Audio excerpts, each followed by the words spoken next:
Welcome back to my YouTube channel. I am Kashif Raza और आज का जो हमारा टॉपिक है वो बहुत इंपॉर्टेंट होने वाला है क्योंकि आज हम एक लाइनेक्स प्रोजेक्ट करेंगे जो किसी भी वेब डेवलपर के लिए काफी जरूरी है। हम सीखेंगे कि कैसे एक एलएमपी स्टैक को सेटअप किया जाता है। एलएमपी का मतलब है कि लाइनेक्स, अपाचे, माइस्क्वेल और पीएचपी, इन सबका कॉम्बिनेशन आपको एक पावरफुल वेब सर्वर और डेटाबेस मैनेजमेंट सिस्टम प्रोवाइड करता है। तो बिना किसी टाइम वेस्ट करे चलिए ये प्रोजेक्ट हम शुरू करते हैं। तो हम ये जो प्रोजेक्ट है हमारे उबंटू मशीन पे करने वाले हैं। इसके लिए आपको वर्चुअल बॉक्स इंस्टॉल करना पड़ेगा, उसको डाउनलोड करना पड़ेगा। उस वर्चुअल बॉक्स के अंदर हमें एक उबंटू मशीन ऐड करना पड़ेगा। फिर उसके बाद आप ये प्रोजेक्ट रन करेंगे तो आपको एक उबंटू मशीन का डैशबोर्ड शो है। उसके लेफ्ट साइड पे हमें हमारे टर्मिनल पे जाना है और उसको ऑन करना है।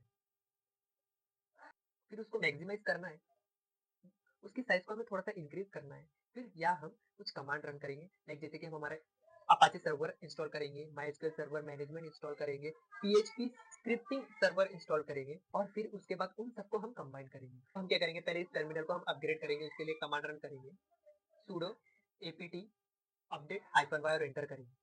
तो उबंटू मशीन हमसे हमारा पासवर्ड मांग रहा है तो हम यहाँ हमारा पासवर्ड टाइप कर लेते हैं। फिर टाइप करने के बाद एंटर करेंगे तो हमारा जो उबंटू मशीन है वो अपडेट की प्रोसेस में लग गया है।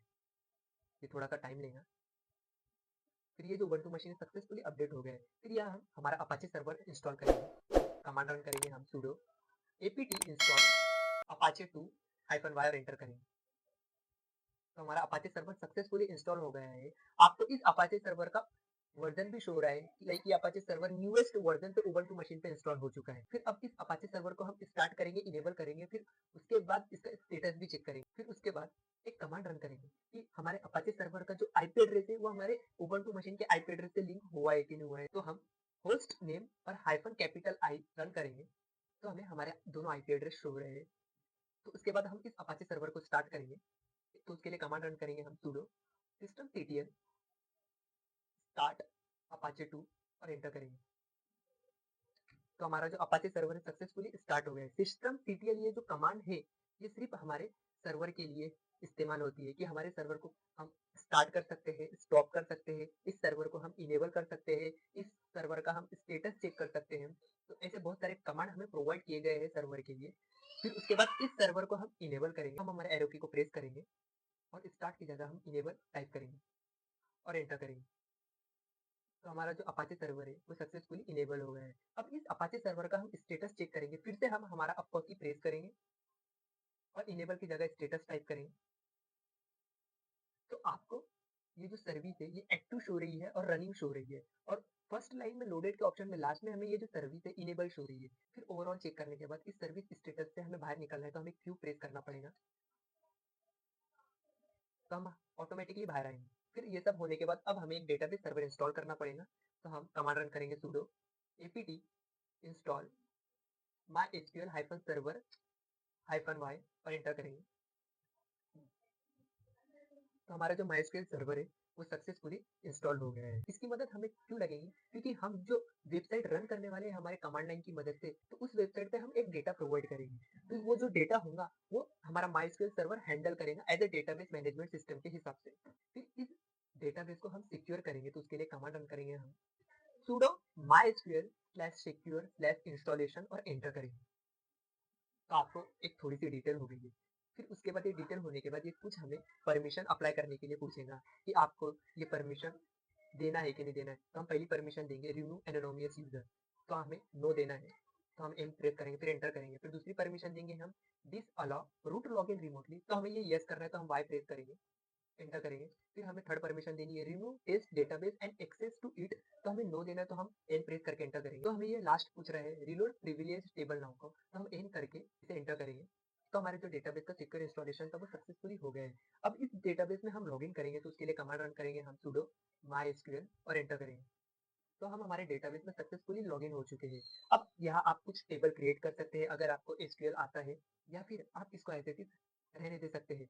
फिर हम क्या करेंगे, इससे हम बाहर निकलेंगे तो हम एग्जिट कमांड रन करेंगे और बाहर आएंगे।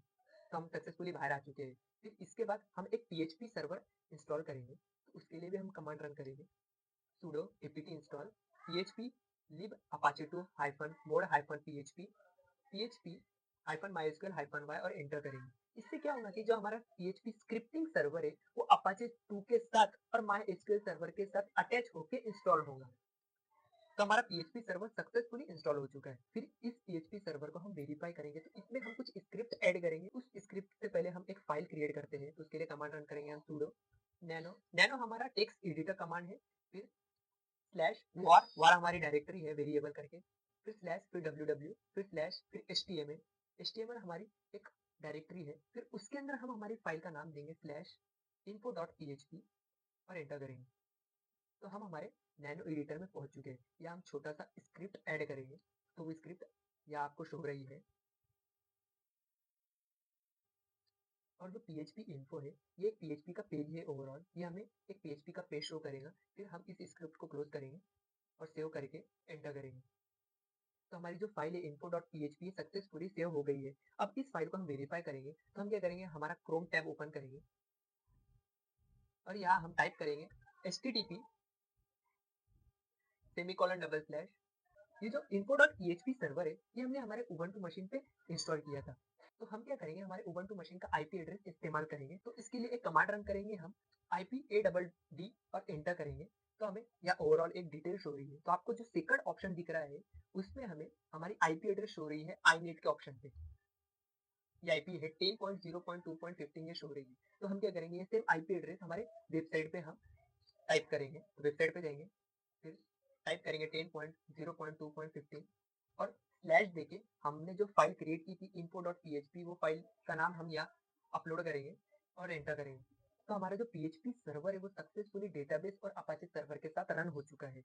हमें हमारा पीएचपी सर्वर का एक फुल पेज शो हो रहा है कि हमारा जो सर्वर ये सक्सेसफुली वेरीफाई हो रहा है और ये इस्तेमाल हो सकता है हमारे वेबसाइट को रन करने के लिए। फिर हम क्या करेंगे, फिर से हमारे टर्मिनल पे आएंगे और जो हमने पीएचपी फाइल क्रिएट की थी वेरीफाई करने के लिए, उस फाइल को हम डिलीट करेंगे। तो हम एक कमांड रन करेंगे sudo rm/var/ww/html और हमारे फाइल का नाम info.php और एंटर करेंगे। तो हमारी जो फाइल है वो सक्सेसफुली रिमूव हो चुकी है। फिर हम क्या करेंगे, हम हमारे करंट डायरेक्टरी में जाएंगे कि हमें कौन सी डायरेक्टरी में वर्क करना है हमारे फाइल को। तो हम सेम एज इट इज वो डायरेक्टरी के अंदर मूव करेंगे। तो उसके लिए कमांड रन करेंगे cd हमारा चेंज डायरेक्टरी है। ये हमारे एग्जिस्टिंग डायरेक्टरी से अदर डायरेक्टरी में मूव करने के लिए काम आता है। तो हम उस डायरेक्टरी का आगे नाम लिखेंगे war/ww/html और एंटर करेंगे। तो हम हमारे डायरेक्टरी में सक्सेसफुली पहुंच चुके हैं। इससे पहले हमने इस डायरेक्टरी में info.php फाइल क्रिएट की थी, वो सक्सेसफुली रिमूव हुई कि नहीं हुई, उसे भी हमें चेक करना। तो उसके लिए हम एक कमांड रन करेंगे ls। तो ls रन करने के बाद तो हमें ये फाइल शो नहीं हो रही है। तो हमारी जो फाइल है वो सक्सेसफुली रिमूव हो गई है। फिर रिमूव होने के बाद हमें एक फाइल क्रिएट करना पड़ेगी हमारे स्क्रिप्ट के लिए। तो हम क्या करेंगे, वो फाइल का हम नाम देंगे sudo nano index.php और एंटर करेंगे। तो सक्सेसफुली हमारा नैनो एडिटर ओपन हो चुका है। फिर हम क्या करेंगे, कुछ स्क्रिप्ट अपलोड करेंगे PHP और इको, ये हमारा आर्गुमेंट के हिसाब से काम करता है। और यहाँ हम हमारा आर्गुमेंट देंगे welcome Kashif Raza, are you successful login और इसको क्लोज करेंगे। लेकिन यहाँ कुछ प्रॉब्लम हो चुकी थी, इसके लिए आपको ये क्लोज का ऑप्शन शो नहीं हुआ लास्ट में। लेकिन मैं आपको यहाँ टाइप करके ये शो कर दूंगा कि आप इसे कैसे क्लोज कर सकते हैं, ये PHP स्क्रिप्ट को। फिर कंट्रोल एक्स करके वाई करके इसे एंटर करके सक्सेसफुली सेव करना है। फिर ये सेव होने के बाद हमें इस फाइल की ओनरशिप प्रोवाइड करना पड़ेगा, इस फाइल को मॉडिफाई करना पड़ेगा। और ये जो फाइल की परमिशन है, लाइक ये रीड कर सकता है, राइट कर सकता है और एग्जीक्यूट कर सकता है, ये ऐसे कुछ परमिशन हमें प्रोवाइड करना पड़ेगी। तो हम कुछ परमिशन प्रोवाइड करते हैं। तो उसके लिए कमांड रन करेंगे sudo chown-r। chown हमारे ओनरशिप के लिए, और जो -r है ये हमारे ग्रुप को भी मॉडिफाई करेगा और हमारे यूजर को भी मॉडिफाई करेगा। फिर हमारे ग्रुप और हमारे यूजर का नाम देंगे हम www डाटा। ये जो स्पेसिफिक नाम है ये हमारे ग्रुप के लिए। फिर एक सेमी कॉलन देंगे, फिर से www डाटा, ये जो सेकंड नाम है ये हमारे यूजर के लिए। फिर हम हमारे डायरेक्टरी का नाम देंगे var/ww/html स्लैश के एंटर करेंगे। तो हमारी जो फाइल की ओनरशिप परमिशन थी वो सक्सेसफुली अपडेट हो चुकी है। अब इस फाइल की परमिशन को हम मॉडिफाई करेंगे, तो हम वो भी कमांड रन करते हैं। लेकिन हम पूरा ओवरऑल कमांड रन नहीं करेंगे। हम क्या करेंगे, हमारे अपर एरो की को प्रेस करेंगे और सिर्फ आपको कुछ चेंजेस करने हैं। तो आप वो देखो कि कैसे मैं चेंजेस कर रहा हूँ। इसको रिमूव करेंगे और ch ओन की जगह हम ch मॉड लिखेंगे। लाइक हमारे जो परमिशन को हम मॉडिफाई कर रहे हैं, इसके लिए मॉड टाइप कर रहे हैं -r 755। लाइक 7 जो हमारा जो ओनर है वो ऑल परमिशन रख रहा है, लाइक रीड राइट एग्जीक्यूट। जो 5 और 5 लाइक हमारा जो ग्रुप और हमारा जो यूजर है वो सिर्फ दो परमिशन रख रहे हैं, एक रीड की और एक एग्जीक्यूट की। और फिर हमारे जो डायरेक्टरी का नाम हम आगे अप्लाई करेंगे और एंटर करेंगे। तो हमारे जो दोनों कमांड है ओनरशिप की और मॉडिफिकेशन की, वो सक्सेसफुली अपडेट हो चुकी है। अब इस मॉडिफिकेशन और ग्रुप को हम चेक करेंगे तो उसके लिए कमांड रन करेंगे हम ls-l लाइक हमारे सारे फाइल की लिस्ट करेंगे और -l ये एक लॉन्ग फॉर्मेट है। फिर एंटर करेंगे तो हमें हमारे फाइल की परमिशन और ग्रुप और यूजर हमें शो रहा है विद टाइम और डेट के साथ में। फिर हम क्या करेंगे, ये सब ओवरऑल चेक करने के बाद इस अपाचे सर्वर को फिर से हम रिस्टार्ट करेंगे तो उसके लिए कमांड रन करेंगे हम sudo systemctl रिस्टार्ट अपाचे 2 और एंटर करेंगे। तो हमारा अपाचे सर्वर सक्सेसफुली रिस्टार्ट हो गया है। लाइक हमने जितने भी बैकग्राउंड में अपडेट किए थे वो सक्सेसफुली हमारे अपाचे सर्वर ने कैच कर लिया है। अब हम हमारा जो वेबसाइट है वो सक्सेसफुली होस्ट करेंगे हमारे क्रोम पे। तो हम फिर से क्रोम पे जाएंगे, जो भी हमने टाइप किया था वेरिफिकेशन के लिए उसको रिमूव करेंगे। फिर से टाइप करेंगे http:// हमारा आईपी एड्रेस देंगे यहाँ 10.0.2.50 और एंटर करेंगे। लाइक हम कोई फाइल का नाम नहीं देने वाले हैं। तो हमारा जो अपाचे सर्वर है सक्सेसफुली होस्टिंग कर रहा है हमारे इस वेबसाइट को। हमने जो आर्गुमेंट दिया था हमारे पीएचपी फाइल में, welcome Kashif Raza you are successfully login, ये हमें सक्सेसफुली शो रहा है। इस प्रोजेक्ट में हमने एक अपाचे सर्वर इंस्टॉल किया, फिर एक पीएचपी सर्वर इंस्टॉल किया, एक डेटाबेस सर्वर इंस्टॉल किया कि वो दोनों के डेटाबेस को कैसे हैंडल करेगा। फिर हमने उस सर्वर की परमिशन को चेंज किया। तो दोस्तों इस तरह हमने एक एलएमपी स्टैक सक्सेसफुली सेटअप किया है। अब आप अपने प्रोजेक्ट को इस इन्वायरमेंट में होस्ट कर सकते हैं और वेब डेवलपमेंट के नए नए फीचर्स एक्सप्लोर कर सकते हैं। अगर आपको ये वीडियो पसंद आई है तो लाइक करें, शेयर करें और चैनल को सब्सक्राइब करना ना भूलें। मिलते हैं अगले वीडियो में एक न्यू प्रोजेक्ट के साथ।